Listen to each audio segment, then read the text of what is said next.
Escape from Tarkov has reigned supreme in the realm of looter-shooter games for a considerable number of years. Despite facing constant controversy involving its development team and its own community, Escape from Tarkov has managed to maintain its unrivaled position as the leading game in the looter-shooter genre. However, the landscape is shifting, and with the emergence of several new independent projects, this raises the question whether Escape from Tarkov will be able to maintain its supremacy in the looter-shooter genre indefinitely. And while there are projects like Road to Vostok and Project Quarantine who are creating tempting alternatives to Escape from Tarkov, a more recently announced project that just dropped during the Steam Next Fest called We the People, which currently has a free demo on Steam, might just be the most real competitor that Escape from Tarkov has seen in years.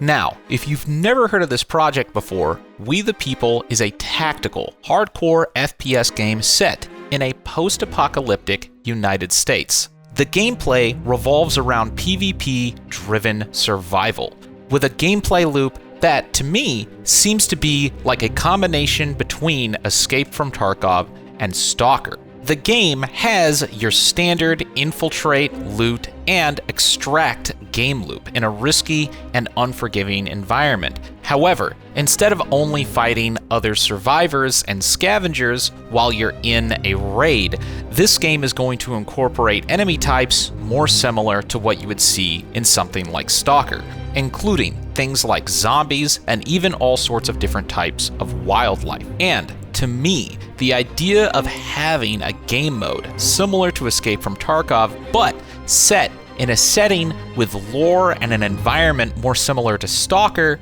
that's something I could see myself playing a lot. And something else that I think We the People is doing better than Escape from Tarkov is the fact that when you are not in a raid, you won't just get sent back to a main menu, but you'll be in a physical safe zone where you can interact with other players as well as pick up quests, manage your equipment, and prepare for other missions. And this is something that I think could be very cool, because whenever you're not in a raid in Escape from Tarkov, you're essentially just playing a main menu simulator. But in We the People, there's never a time where you won't be fully immersed in your environment.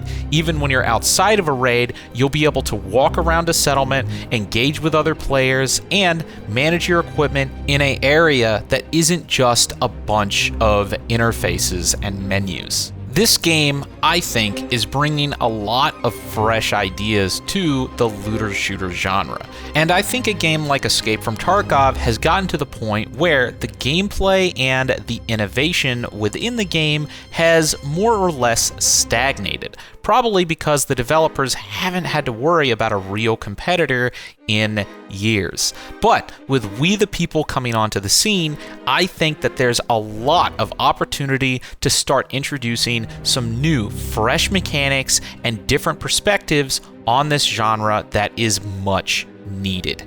And again, if you want to go check it out yourself, you can click the link in the description, go check out their Steam page, and even download and play the demo.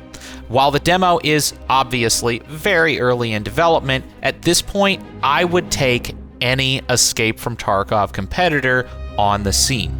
And I would say that even though We the People has much further to go development-wise, the concepts that they're bringing to the table and the ideas that they're proposing are strong enough that I think enough people could get involved with this to turn this game into a reality.